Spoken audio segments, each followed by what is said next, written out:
Live via satellite, you will also see, as part of today's extravaganza, a tattoo actually being performed. It's being performed in Bridgeport, Connecticut. Danny is on your right, Janet, his subject, there on the left.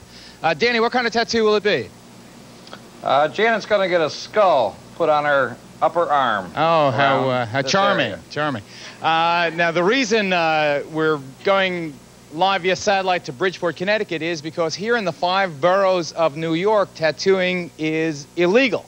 It is, again... Okay, Danny, why don't you describe what you're going to be doing to Jane or with Jane? Well, this is Janet, and I'm going to be putting a skull on her. I'm going to start by putting a stencil on her that I made from a drawing that I did earlier this morning.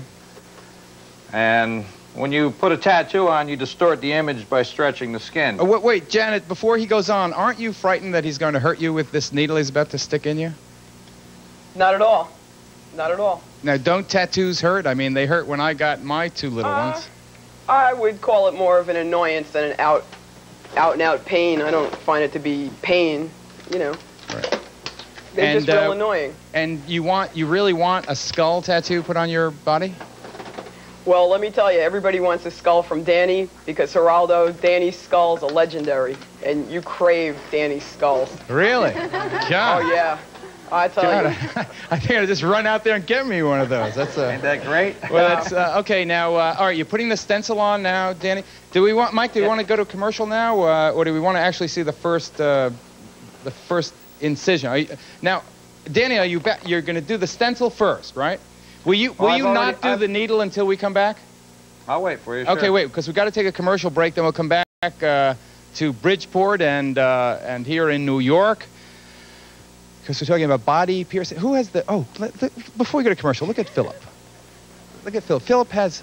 Look at his... You can this day, but I want Danny and Janet to proceed there in Bridgeport with what he's doing and take a good close look at what it's about before you consider doing it yourself.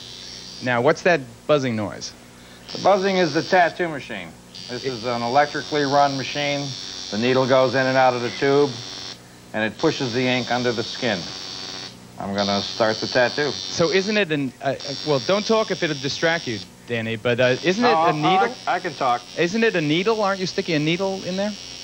Yes. Now, is that a new needle? I mean, what if someone had some vile disease or something contagious? These are better than new needles. These are sterilized needles. Oh, so you get it, packs. So it's a new... Individual. A new needle every time? Every time. Okay, Janet, are you in pain yet? Not yet.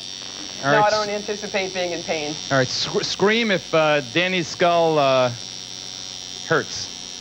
No, they just don't, Geraldo. I'm sorry, you know. All right, all right. Now, that's an interesting design of a skull there. Now, how will the girls in the Canasta Club like that? Who cares? I don't hang out with those girls. Okay. Well, the specific Old Testament reference in Leviticus actually says that you shouldn't mark your body in reference to the dead. And that's actually, by theologians, has been explained to be a ban against a cult of the dead during the time of Jesus. So there isn't a specific ban, but in the Talmud, there's references to not being marked or making references to icons or religious icons. Danny, are you done? Oh, we've got